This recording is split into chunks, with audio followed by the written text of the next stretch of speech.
Bonjour, bonjour. Il y a un contrôle bientôt. Pas dans l'immédiat, mais on a encore un chapitre, on a fini le programme, donc on fera un contrôle, je pense, d'ici 3 semaines, quoi. Ce sera le dernier de l'année, théoriquement. Bon, nous, comme info, vous avez des infos ou pas pour la reprise, vous? Apparemment, les premières et les terminales seraient prioritaires pour la reprise. D'après ce que j'ai entendu, donc on en saura plus dans les jours qui viennent de notre côté. Donc pour le moment, bah, voilà, on sait pas. On sait pas, ça va dépendre de la crise, ça va dépendre est-ce que ça repart ou pas, ça va dépendre est-ce que il y a un deuxième pic ou pas. Enfin bref, voilà, on n'en sait pas grand-chose. Pour le moment, en tout cas, pas de reprise en vue. Alors, programme du jour, on avait dit correction de l'exercice que je vous avais donné à faire. J'espère que vous l'avez fait. Et ensuite, on parlera un peu du chapitre 16. Mais on fera pas 1 heure aujourd'hui, on fera un peu moins, je pense, parce que, comme je vous disais, on n'est pas à la bourre. Alors, on y va. Donc, ce chapitre-là. Donc, la question. Première chose, je vous demandais de tracer l'image A'B' de l'objet AB à travers la lentille L1. Donc, je vous rappelle qu'il n'y a pas 36 000 choses que vous pouvez faire. La première chose que vous pouvez faire, c'est le rayon parallèle. Le rayon qui est parallèle, il va forcément passer par le foyer F'. Voilà, comme ça. C'est le premier rayon que vous pouvez tracer. Le deuxième rayon que vous pouvez tracer, c'est le rayon qui passe par O. Donc qui sort de B, qui passe par O. Ce rayon, il va passer ici. D'accord. Le troisième rayon que je vais faire en bleu que vous pouvez tracer, c'est le rayon qui passe par F. Et celui-ci va forcément ressortir parallèle. Et normalement, si on se débrouille bien, les trois doivent se croiser en un nouveau point. Bon, là, c'est fait un peu à la va-vite, hein, mais si vous le faites proprement. Et là, vous voyez que vous avez un objet qui s'appelle B'. Et cet objet B', en fait, on peut faire pareil pour A', qui sera là. Alors, A', c'est pas évident à tracer, mais il est toujours verticalement de toute façon, donc je vais tracer comme ça. Et donc, je vais le faire en noir. Vous avez, oh là, je sais pas ce que je voulais faire. Un objet qui est comme ça. Enfin, une image, pardon, qui est comme ça. D'accord. Donc, A'B', ça sera comme ça. Ah oui, non, c'est vrai, effectivement, j'ai oublié de partager mon écran. Ah, excusez-moi. Bon, vous l'auriez eu sur la vidéo de toute façon, hein. Tac. Voilà, c'est mieux là, hein. Voilà, je disais, donc les trois rayons, ils sont là. Bon, il n'y a rien de nouveau pour vous, hein. Les trois rayons sont là, et donc j'ai tracé en rouge celui qui est parallèle et qui passe par F', et je vais tracer en vert celui qui passe par O qui n'est pas dévié, et j'ai tracé en bleu celui qui passe par le foyer objet et donc qui sort parallèle à l'axe optique. L'axe optique, c'est le pointillé violet là. D'accord. Et donc on observe une image qui est A'B' et qui est à l'envers. Si vous le faites proprement, on vérifie ici votre image, elle faisait 2 carreaux de haut. D'accord. Donc ici, elle faisait 2 unités de haut. Et celle-ci, elle en fait 4. Vous le faites proprement. Et donc, calculer le grossissement. Le grossissement, ça va être A'B' sur AB. Et ça va nous faire donc 4 sur 2. Et ça nous fait donc un grossissement de 2. Et que mon image est 2 fois plus grande que mon objet. Bon, ok, pas de souci. De toute façon, on va pas faire 1 heure, je pense pas aujourd'hui, hein. Ça va bien. Alors, ça, c'était la première question. Bon, là, maintenant, on place une deuxième lentille. C'est là que c'était un peu plus coton. Donc là, on recommence le tracé, d'accord. Donc, je vais le faire en rouge. On prend ici la droite parallèle qui sort par F'. Voilà. Je prends en bleu la droite qui passe par O. Voilà.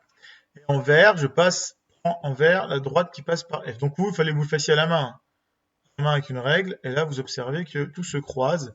Et tout se croise en un point qui est ici. Exactement comme tout à l'heure. Donc on retrouve notre B'. On retrouve notre B' avec ici A'. Là, on se rend compte que A', eh ben, il coïncide sur le foyer objet de la deuxième lentille. Et ça, c'est fait exprès. Donc, vous avez votre image qui est comme ça. Donc, tracez l'image A'B' de l'objet A bien s'écrire par rapport au L2. Alors, on va refaire le même principe. On va supposer que ce truc-là, c'est notre nouvel objet. par rapport à la lentille là, et on refait le tracé. Donc là, je prends ma droite parallèle, je vais le faire avec une droite, parce que là, si je le fais, on va juste effacer, du coup, on va juste effacer ce qu'on a déjà tracé là, parce que ça va alourdir le schéma. Donc là, on a une image qui est là, qui est ici. D'accord. Donc notre nouvel objet, c'est ça. C'est A'B' qui est ici. Bon, voilà, à peu près. D'accord. Voilà, on va leur faire propre, parce que j'aime pas faire les choses à moitié. Voilà, je suis quelqu'un de méticuleux. Ça, c'est Eulalie qui me l'a dit grâce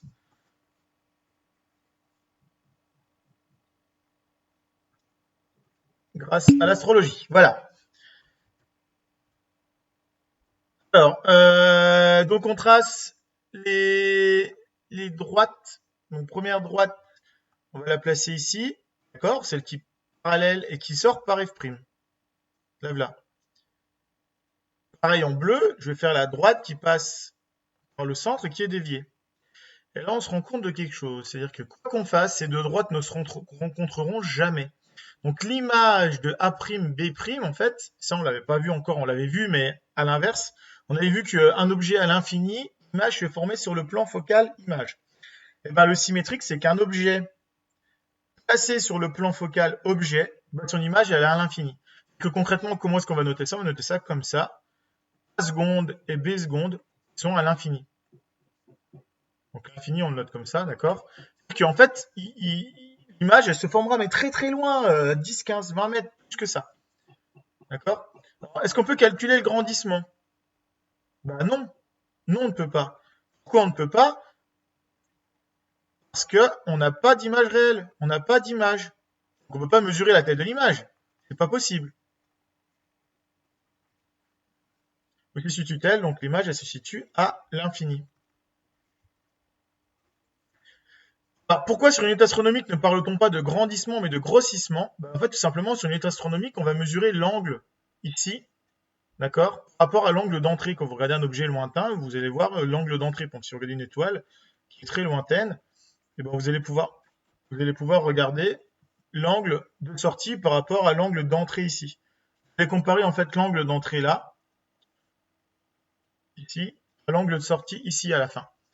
On ne peut pas parler de grandissement parce qu'en fait, on ne peut pas mesurer la taille de l'image finale. C'est pas possible. Alors si on place un œil en sortie de la lentille L2, où l'image va-t-elle se former dans l'œil s'il est au repos? Tout simplement, si votre œil il est réglé, je vous rappelle que votre œil il est réglé pour observer des objets lointain, nickel sur la rétine sans avoir à travailler. Ben, c'est ce qui va se passer là sur ma lunette astronomique. Quand je vais mettre mon œil ici, donc mon œil je vais le faire en bleu, ou en noir, je pense qu'on s'en fout. Votre œil, je vous rappelle que c'est comme une lentille, d'accord?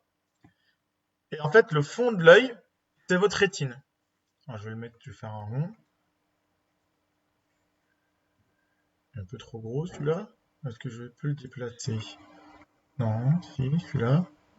Voilà, ça c'est votre œil en gros. Voilà, il est un peu trop petit. Est-ce que je peux le grossir? Non, je peux pas.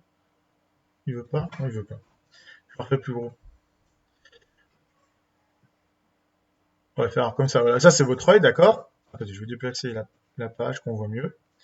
Donc votre œil, on va juste déplacer l'œil parce que là, le cristallin, pour rappel, il est à l'entrée de l'œil. Voilà, là vous avez votre œil, d'accord, avec le cristallin qui est là, donc c'est la lentille. Et l'image, elle doit se former ici sur la rétine.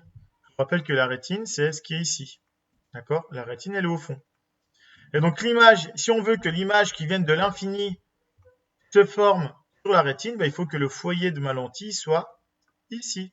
Et donc là, on va avoir l'image à l'envers, A seconde, B seconde. Enfin, je sais pas comment on pourrait appeler ça, A tierce, B tierce. D'accord? Parce que les rayons vont se croiser ici sur la rétine au fond. Je vais le faire avec une droite. Voilà, tous les ronds vont aller se croiser là-haut. Donc on aura une image qui va se former au fond. Oui, non, c'est clair, pas clair. Alors du coup, là, attendez. Un peu. Là, c'est le point B', donc ça sera plutôt le point. Ils vont se croiser là. Voilà, comme ça. Donc là, on aura B' qui sera là, d'accord? Et puis A' qui sera au centre. Donc, concrètement, bon, si je recommence. Je repars Je repars sur concrètement ce que c'est l'exercice là, pourquoi est-ce que je voulais donner. Bah, tout simplement parce qu'il m'était intéressant, c'était de comprendre qu'en fait, lorsque vous regardez un télescope, il y a toujours deux lentilles. Et ça, je vous l'ai déjà expliqué la dernière fois. Il y a une première lentille qui vous permet en fait d'agrandir l'image, d'accord? C'est la lentille L1, donc vous allez regarder une étoile, en fait, vous regardez une étoile lointaine, et belle mon étoile, elle va se former ici, sur l'axe optique, mais derrière la lentille, d'accord? Alors elle va se former sur le plan focal image, parce que je vous rappelle que ici, forcément, si vous regardez un objet très lointain, son image va être sur le plan focal image. Donc là, on va avoir une image de l'étoile qu'on veut regarder en gros, en plus gros. Le problème, c'est que moi, c'est une image réelle. Et cette image réelle, je peux pas l'avoir avec mon œil, sinon il faudra que j'accommode. C'est fatigant. Et donc, pour éviter d'accommoder, on met une deuxième lentille. Cette deuxième lentille, en fait, elle va faire office à la fois de grossissement, puis à la fois de mise au point. On va s'arranger pour que le plan focal de cette nouvelle lentille soit coïncide ici. Ce qui fait qu'on va avoir aussi un truc qui va se former à l'infini. Et comme nous, on va mettre notre œil ici, en fait, c'est comme si on envoyait l'image à l'infini. Comme on va mettre notre œil ici, et ben en fait, on va pouvoir regarder l'image de mon étoile directement sans avoir besoin d'accommoder, sans rien. Donc l'œil, il n'est pas fatigué du tout. D'accord? La deuxième lentille, c'est pour ça qu'on appelle ça un oculaire. Parce que c'est là qu'on met l'œil. Là, c'est l'objectif. Ouais. Bon, si vous ne retenez pas ça, c'est pas grave. L'important, c'est de savoir faire des tracés, de savoir en gros ce que c'est un œil, etc. Ouais. Question sur ce chapitre-là? Est-ce que vous voulez qu'on fasse encore? De toute façon, très souvent, ça va être des tracés de rayons. Ce que vous aurez dans le contrôle, ce sera tracés de rayons, calculer un agrandissement, des choses comme ça. Calculer un agrandissement, il suffit juste de mesurer l'image à la fin, puis l'objet du départ. Non, pas de questions. Tout va bien. Bon. Allez, une fois, deux fois, trois fois du j'ai vendu. On arrête? On passe à autre chose?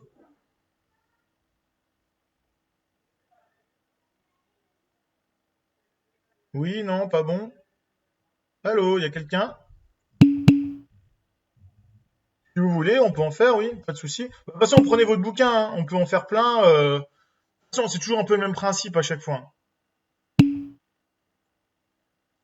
Alors, les exercices, on peut regarder, on va en faire un de bouquin, Tony, comme ça va nous occuper un petit peu. On va prendre bibliomanuel. Un peu le bordel sur mon bureau, faut que je range tout ça.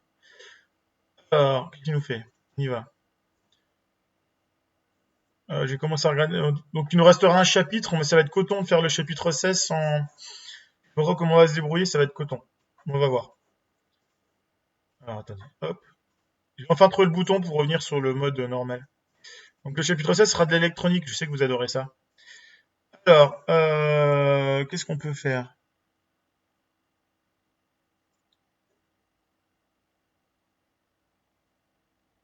Toc, toc, toc, toc. Alors, on peut faire pour celui-là. 44. Alors, on y va. Donc, il n'est pas possible d'observer directement le soleil sans être aveuglé. Une méthode consiste à former l'image du soleil sur un écran à l'aide d'une lentille de mince convergente. Le soleil est considéré comme un objet lumineux placé à l'infini et vu depuis la Terre sous un angle de 0,5 degrés. On dispose de deux lentilles minces convergentes de distance focale f1' égale 50 cm et f2' égale 100 cm. Faut-il choisir quelle lentille faut-il choisir pour obtenir l'image la plus grande, justifiée par un schéma en précisant la position occupée par l'image du soleil? Alors, à votre avis, comment est-ce qu'on fait ça? Alors, je vais passer sur un tableau blanc. Je pense que ce sera plus simple. Voilà, on va effacer ce truc-là.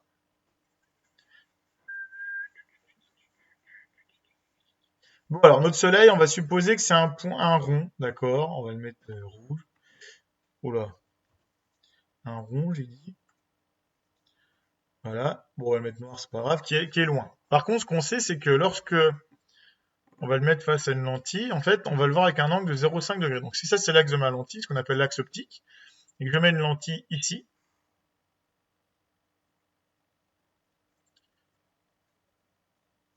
bah ici, l'angle là, il est de 0,5 degrés. Alors, c'est un schéma, hein, ça respecte pas la réalité, parce que 0,5 degrés, c'est bien plus petit que ça. Alors, à votre avis, Déjà, première chose, le Soleil est considéré comme étant à l'infini, donc très loin. Donc où va se former l'image?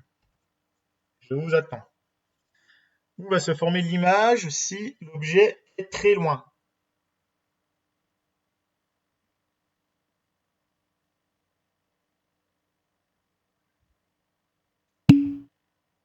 Bah non. Et si l'objet est à l'infini, l'image se forme sur le plan focal image. Si l'objet est sur le plan focal objet, c'est-à-dire avant la lentille, alors il se formera à l'infini. C'est pas possible qu'une lentille, je reprends.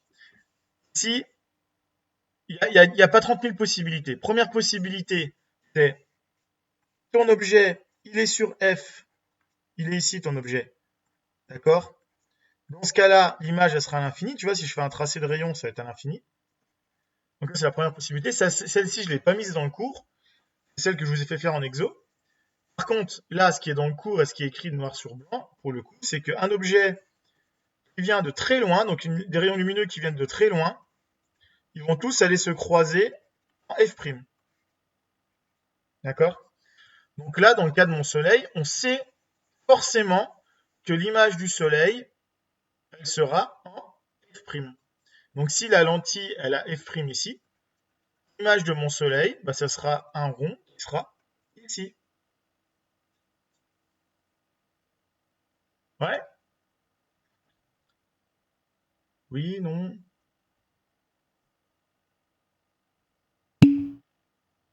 Alors justement, on va parler de la taille. Donc on a deux possibilités. Soit F', on va le mettre ici, soit F', il est là, c'est le cas de la lentille de 50 cm, soit F', il est là, dans le cas de la lentille de 100 cm. Donc là, en gros, c'est soit 50 cm, qu'on vous dit dans le sujet, ou 100 cm. Il faut regarder dans lequel l'image va être la plus grosse, parce que nous, l'intérêt, c'est d'avoir une image grosse. Et le seul rayon qu'on peut tracer, vu que l'image vient de très loin, c'est le rayon qui passe par le centre de ma lentille. C'est le seul que je peux tracer, puisque les autres sont très lointains. Et ben, je vais tracer un rayon qui passe par le centre de ma lentille qui va très loin. Voilà, je le mets en bleu. D'accord, ce rayon-là. Donc ce rayon-là, je sais que l'image de mon soleil, elle va être petite. Elle va être ici, elle va être sur F', et que le haut de mon soleil, ici, il va être ici, cet endroit-là. Donc première possibilité, le soleil, il aura cette taille-là. Deuxième possibilité, le soleil, il aura cette taille-là. Donc lequel des deux? Voilà, c'est pas ça que je voulais, moi. Bon, bref. On va remettre notre truc. Voilà. On voit que si on va avoir une image grande, il faut que j'ai une distance focale grande. Ouais? Oui? Non?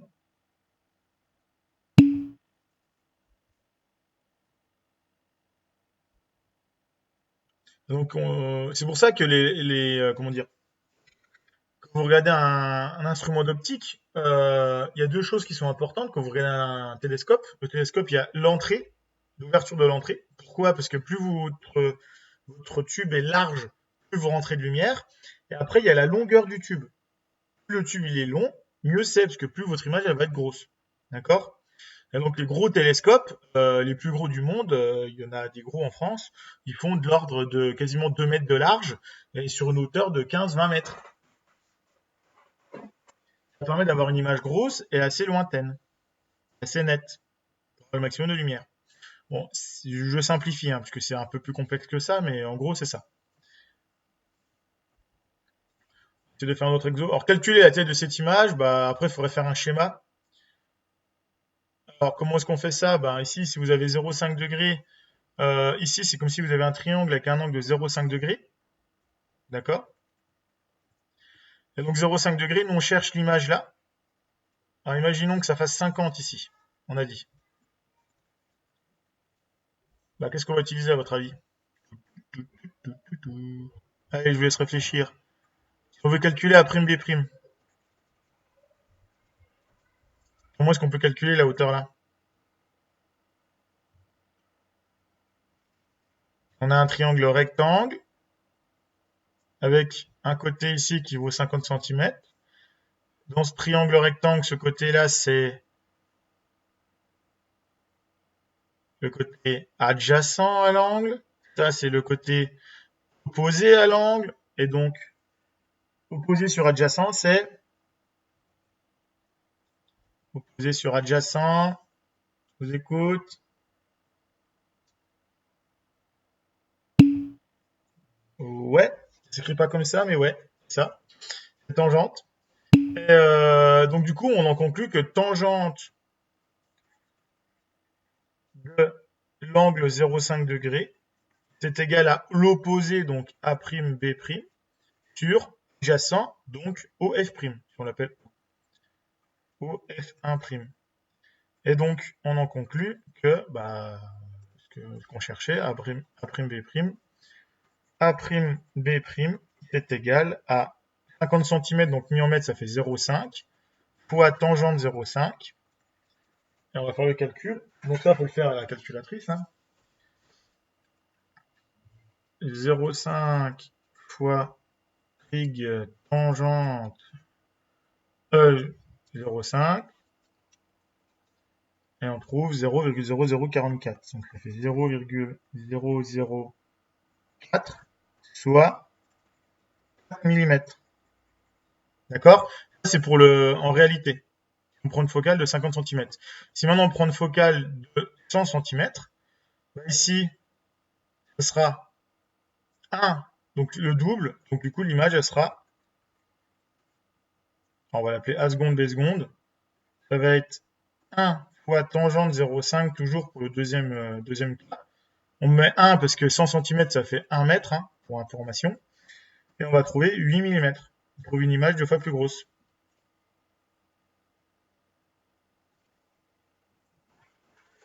Ouais, non. J'ai déjà fait. De toute façon, ce type de truc, hein, c'est exactement ce que vous faites avec une lentille. Hein. Vous faites une loupe, vous prenez une loupe et que vous faites cramer, je sais pas moi, un truc avec le soleil, vous l'avez peut-être déjà fait. En fait, les rayons du soleil, ils vont tous se croiser, prenez votre loupe, les rayons du soleil viennent tous de l'infini, ils vont tous se croiser en un point. Et ce point, c'est l'image du soleil à travers la loupe. On est bien d'accord que ce point-là, il est tout petit. Vous prenez une loupe. Parce que la loupe, elle a une distance focale de l'ordre de 15-20 cm. D'accord? Donc si vous prenez une distance focale de 50 cm, en gros, la taille, elle va être à peu près 2-3 fois plus grosse. Donc 4 mm, c'est pas choquant. Et puis une distance focale de 1 mètre, c'est déjà une lentille qui est pas trop convergente. On arrive sur un truc un peu plus costaud.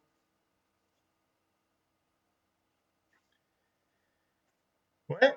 En fait, voilà, une loupe, c'est juste une distance focale. Il n'y a rien de. Enfin, c'est juste une feuille. Bon, ça, on s'en fout. Alors, c'est bon? On fait un exo ou on passe vite fait au chapitre 16? Bon, je pense qu'on a fait déjà pas mal de choses. On était assez costaud, voilà. Alors là, le coup de la lentille, je viens de voir qu'il y a un exo qui est un peu là, voilà, qui est un peu le même principe. Donc la première lentille f1 qui va former l'image ici, puis ensuite avec la lentille f2, on va la former, etc. Et un appareil photo, c'est le même principe. Hein. Là, tout doux alors. Chapitre 16, tout doux? Ok. Alors, chapitre 16. Oula, on n'a pas dû faire ça, il a pas aimé. Attendez, il est Sankory. Sankory. Il est là. Alors, celui-là, on s'en fout. Ok, donc je viens de vous le mettre en ligne. Je suppose que vous avez bien tous vu. Ou pas. Donc, je viens de vous mettre le chapitre en ligne sur les signaux et les capteurs. On va pas aller trop loin, on va juste commencer rapidement. Alors déjà, euh, première chose, il faut bien comprendre c'est quoi la différence entre l'intensité et la tension. D'accord? Je vais le faire de manière assez schématique et explication. Est-ce que vous vous rappelez tout ce que c'est? Vous avez une pile 9 volts, votre batterie de téléphone, je sais pas quoi. Il y a un plus et il y a un moins. En fait, il faut imaginer ça un peu comme de l'eau. Et votre pile, elle, c'est comme si vous aviez une pompe qui va monter l'eau.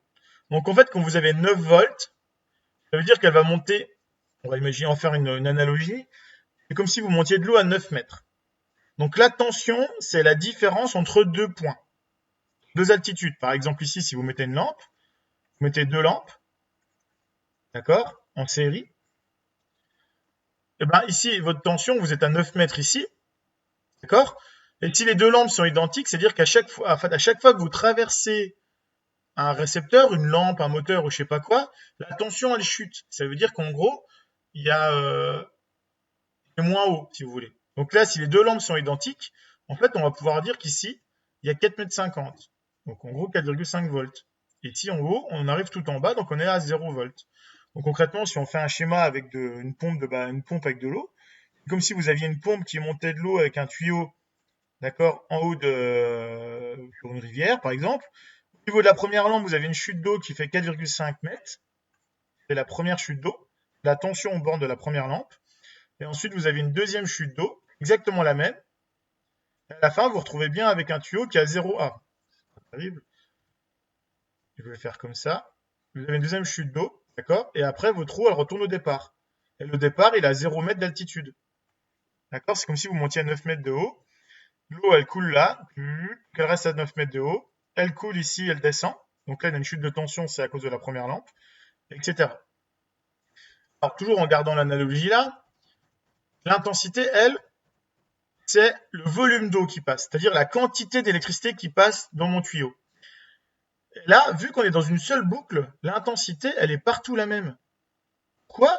Parce que le volume d'eau qui va passer à travers la lampe 1 va forcément passer à travers la lampe 2. D'accord? Donc dans un dipôle en série, l'intensité qui passe à travers la première lampe sera la même que l'intensité qui passe à travers la deuxième lampe. Et ça, il faut vraiment vous essayer de comprendre bien comment dire, le, un peu essayer de comprendre ce que c'est concrètement la tension et l'intensité.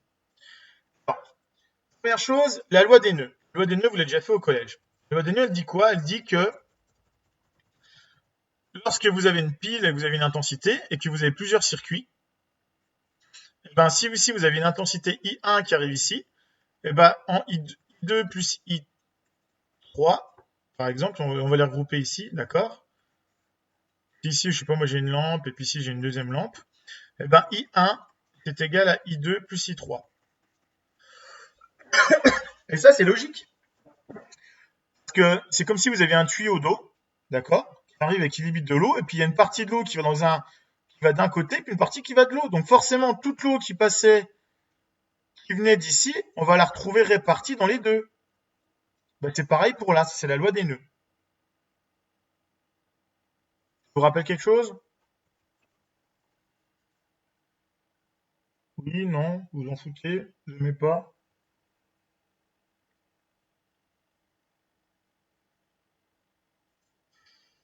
Ouais, vous êtes bavard aujourd'hui. Donc ça, c'est la loi des nœuds, d'accord? Maintenant, la loi des mailles, c'est en tension. Si ici, la loi des mailles, voilà, si vous prenez un point A, vous avez une maille, c'est-à-dire que vous avez un système avec par exemple une résistance, une lampe, ici une pile, ou un plus, et puis ici une autre lampe. Ben, ici, si vous êtes à 0 mètre et que vous faites un circuit, forcément vous repartez à 0 mètre. D'accord? Si vous regardez la tension là, plus la tension là, plus la tension là, plus la tension là, vous êtes monté, puis vous êtes descendu. Donc finalement, au total, vous retombez à 0. Parce que si vous faites la somme de ce que vous avez monté plus la somme de ce que vous avez descendu, vous retombez à 0. Puis vous retournez sur le même point.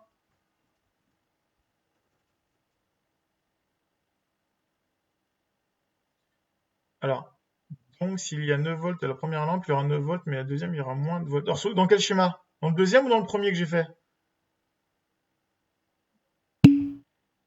Alors, dans le premier, on reprend. Dans le premier, j'ai une pile qui monte, et j'ai deux lampes l'une à côté de l'une après l'autre. Donc ici, il va y avoir une chute qui va passer, on sait qu'on va être à 9 volts avant les deux lampes, on sait qu'on sera à 0 volts après les deux lampes.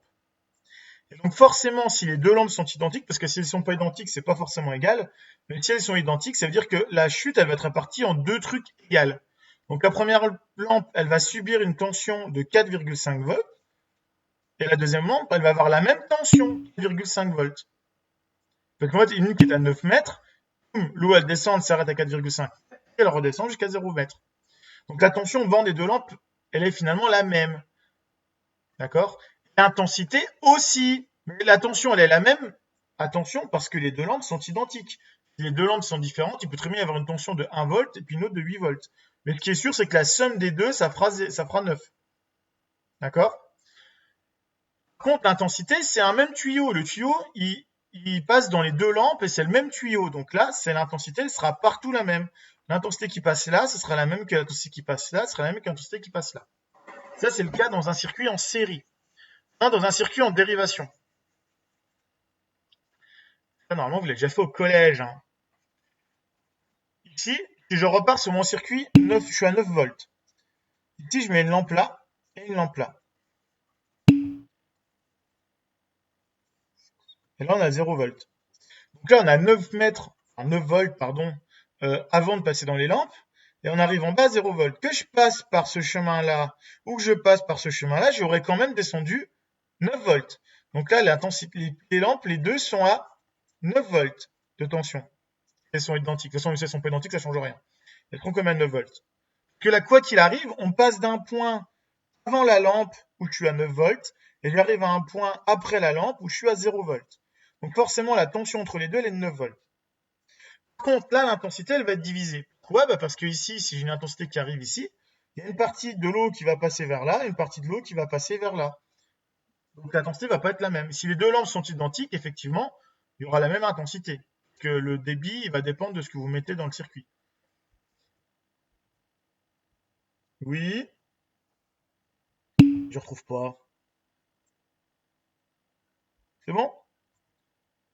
Alors ça, c'est des choses que vous avez déjà fait au collège, mais bon, c'est pas forcément compris et je sais que c'est pas ce que vous préférez au collège. Alors, est-ce qu'on va plus loin ou pas? Je pense pas. On va peut-être s'arrêter là. Essayez de vous laisser supporter ça. Alors, oui, donc on y est. Donc, toc toc. Je veux juste vous montrer sur mon bureau numérique ce que j'ai fait. Attendez, je me connecte.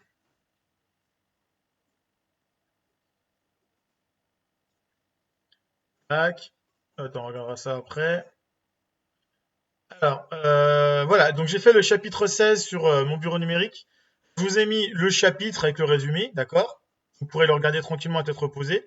On fera les activités page 308 et 310. Le reste, c'est des activités, comment dire, à faire avec du vrai matériel. On n'en a pas, donc c'est la galère. Et c'est donc pour ça que je vous ai mis le petit logiciel là, Crococlip. Alors, Crococlip, c'est un logiciel qui date de Mathusalem. Quand je dis Mathusalem, il doit dater de 2002, je crois. Et, ça permet de faire des tracés de circuits. Et puis on fera les exercices 16, 19, 26 et 32. On fera ça la semaine prochaine. Peut-être pas. La semaine prochaine, on corrigera les deux premiers déjà. D'accord? Je veux juste vous montrer ce que c'est Crococlip. Bon, il met un truc, mais on s'en fout, ça marche quand même. On va mettre symbole, c'est bien. Un Crococlip. Ça vous permet, par exemple, bah là, si je mets une pile 9 volts, je mets ma pile 9 volts. Je repars en arrière, je mets mes lampes. Et je mets ma lampe là. Et je vais regarder par exemple les intensités. Alors, si je regarde les intensités, ici j'ai des appareils de mesure, par exemple 1 ampère-mètre. On va faire exactement ce que je viens de vous faire faire. On va mettre 1 ampère-mètre en chaque. On va faire en parallèle. Qu'est-ce qu'il me fait lui? Ah oui, c'est pas ce que je voulais faire, mais c'est pas grave. Voilà, ok. Ici je vais le mettre là. Ouais, c'est bon, j'ai compris. Donc pour l'instant le circuit est fermé, donc ah, c'est pas ce que je vais faire. Ampère-mètre. Donc déjà, là, on va vérifier la loi des nœuds. Donc pour vérifier ça, on va souder les fils. On va dire, OK, ici, je vais faire un circuit là, je referme mon circuit. Donc là, l'eau, si vous voulez, si on prend le principe de l'eau, je la pompe à 9 mètres, mais elle n'a pas de retour à la pompe. Donc la pompe, elle ne peut pas fonctionner parce que l'eau n'est pas un circuit fermé. Donc là, c'est pour ça que ça ne fonctionne pas. Je referme mon circuit, les deux lampes s'allument. Si on regarde ici, j'ai 180 mA, et ici, j'ai 90 mA pour l'une, 90 mA pour l'autre. D'accord? Tout simplement parce que l'eau va se répartir correctement entre les deux branches parce que les deux branches sont identiques. Si maintenant, imaginons qu'ici je rajoute une deuxième lampe, bah, j'ai plus de lampes dans la deuxième branche, donc du coup l'intensité, elle va pas être répartie pareil. C'est plus difficile pour l'eau de passer dans la deuxième branche que dans la première branche, d'accord? Parce qu'il y a plus de choses à allumer, donc elle va passer en majorité. L'eau, elle est feignante, elle est un peu comme vous, d'accord? Elle va essayer de passer où c'est le plus simple. Donc là, elle va passer en majorité, mais si vous regardez la somme, on est toujours à 130, enfin 135 pour le coup. 90 plus 45, on est bien à 135. Maintenant, la tension. Je vous avais dit, la tension, en fait, c'est la hauteur. Donc là, je vais regarder la hauteur d'eau. Donc là, j'ai bien 9 volts aux bornes de la pile.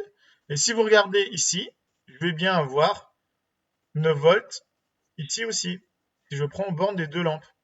Mais si je m'arrête au milieu d'une lampe, l'eau, elle sera montée à 9 mètres. Ici, elle va descendre, elle ne va pas s'arrêter à 9 mètres. Et je vous ai dit tout à l'heure, rappelez-vous, si les deux lampes sont identiques, ce qui est le cas, normalement, je dois mesurer ici combien de volts. Combien je vais mesurer de volts, à votre avis? Alors, attends, il faut que je retrouve où je suis là. Ouais, t'as vu? euh, Ici, je vais mesurer 4,5 volts parce que la chute d'eau, elle est répartie en deux chutes. Un ampère-mètre, ça ne considère pas comme une chute. Hein. Un ampère-mètre, c'est un compteur, il ne modifie pas le circuit. D'accord? Je vous rappelle que le voltmètre, il se branche en parallèle parce qu'on va mesurer la différence de hauteur entre deux points. Si vous le branchez, qu'est-ce qui va se passer si vous branchez un voltmètre en série? Vous vous rappelez? Ça fait quoi? Imaginons que je mette un voltmètre ici. À votre avis, est-ce que ça explose ou pas? Le voltmètre, il va mesurer, si vous le mettez en série, en fait, c'est comme si lui, le voltmètre, il veut juste mesurer une différence de hauteur entre deux points.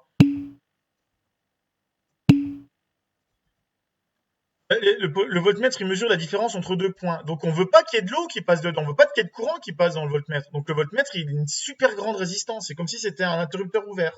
Et du coup, bah là, il n'y a aucun courant qui passe dans la lampe. Et du coup, bah voilà, c'est comme si on avait ouvert un interrupteur, donc tout le courant passe dans cette lampe, dans ces deux lampes-là. Et du coup, on a bien nos 45 milliampères. Si maintenant, je vais remettre le truc normal.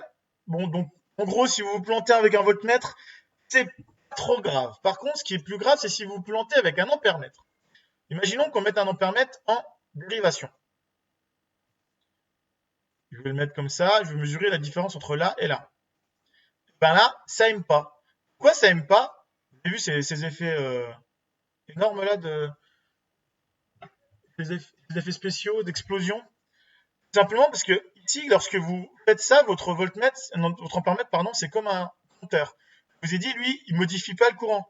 Donc ici, c'est comme si le courant, il arrive, il a le choix entre aller dans un circuit où il y a des lampes où il va galérer, ou aller dans un circuit où il n'y a rien qui va l'empêcher de circuler. Donc il va aller en majorité, en très grande majorité, dans le circuit où il n'y a rien qui l'empêche, c'est-à-dire l'ampèremètre. Et du coup, le courant va augmenter, le courant va augmenter, le courant va augmenter. On fait péter à la fois le générateur, à la fois l'ampèremètre qui n'est pas fait pour supporter des grosses intensités comme ça. D'accord? Bon, en réalité, les ampèremètres, hein, ils risquent pas grand-chose. Enfin, on peut les fusiller quand même, hein, il y a des fusibles dedans. Et, votre générateur, il va se mettre en sécurité. Ça, c'est pour le cas où on fait du matériel de collège classique. Contre nous, cette année, on aura dû travailler avec des cartes électroniques d'acquisition. Et là, clairement, la carte électronique d'acquisition, si vous la cramez, elle est foutue direct. Et le problème, c'est que là, au labo, on doit en avoir peut-être deux, je crois, ou trois. Donc voilà, ça aurait été un petit peu galère. Normalement, vous allez devoir manipuler ça. Ouais. Donc il faut jamais mettre, sans permettre, en dérivation. Donc on va réparer nos trucs. En plus, ça fait anglais, vous avez vu. Et donc là, si je remets un moteur, par exemple, imaginons que je mette un moteur, on va l'alimenter. Il s'alimente comment celui-là? Ah non, c'est pas un moteur comptable, pardon. C'est ce que je voulais faire. Ah, on va te manger, toi.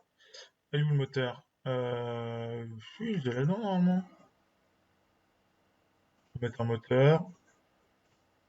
On met un moteur et qu'on l'alimente. Voilà, vous avez vu ces effets spéciaux encore une fois. Donc là, le moteur il tourne et l'intensité elle est plus grande. Pourquoi elle est plus grande? Parce que là, il y a toujours les lampes qui bouffent pareil. Mais là, si je remets un mètre dans ce circuit-là, on va le mettre là, on va bouffer le truc là. Ah, c'est pas ça que je voulais faire. Voilà, on va juste manger le fil là. Donc là, le moteur s'éteint parce qu'évidemment, le courant ne peut plus circuler. Désormais, maintenant, on va bien avoir nos 594 milliampères répartis en 3 branches, 459, 90, 45. Donc c'est la loi des nœuds. Le courant qui arrive par ici, il va se répartir selon les 3 circuits et il va se retrouver ici à la fin. D'accord? La tension, elle est la même partout dans toutes les branches. Et si je fais la somme de la tension là, plus la tension là, etc., ben j'aurai toujours 0. On est bon? Voilà, pour vous amuser, Crocodile Clip, hein, c'est bon, voilà. Je vous ai mis ça et je vous ai mis. Vous regarderez quelques exos à faire. Il est déjà sur Moodle, hein, le 16. Je l'ai mis ce matin, à la fraîche. On s'arrête là-dessus? Je mets la vidéo sur YouTube comme d'hab. Bon, personne n'en regarde, donc je la mets quand même, mais bon. Hein? Ah bon? Normalement, tu devrais le voir. Euh, Participants. J'ai peut-être pas ouvert. Attends, c'est peut-être ça. Attends. C'est peut-être ça le bordel. Juste pour vous montrer comme c'est le bordel à chaque fois que je dois faire quelque chose. 19 mai. Ah, mais c'est pour ça, il n'est pas apparu. On est le 18 aujourd'hui. Voilà. Et puis je désactive ça. Voilà, c'est ça que j'ai oublié de faire. Il y a plein de trucs à faire à chaque fois. Là, normalement, tu devrais le voir. Tu devrais le voir, là, normalement. Oui, donc, je sais plus ce que je disais. Vous regardez le chapitre 16 pour la prochaine fois. On se revoit lundi prochain. On fera deux corrections de 3 exos et puis on regardera les activités que je vous ai mis dans le chapitre 16. D'accord? Mais on est largement dans les temps, donc bon, voilà, pas de souci. Bonne journée à tout le monde, profitez bien du soleil, faites attention à vous. Pas de bêtises, protégez-vous bien. Et puis à bientôt. Bonne journée.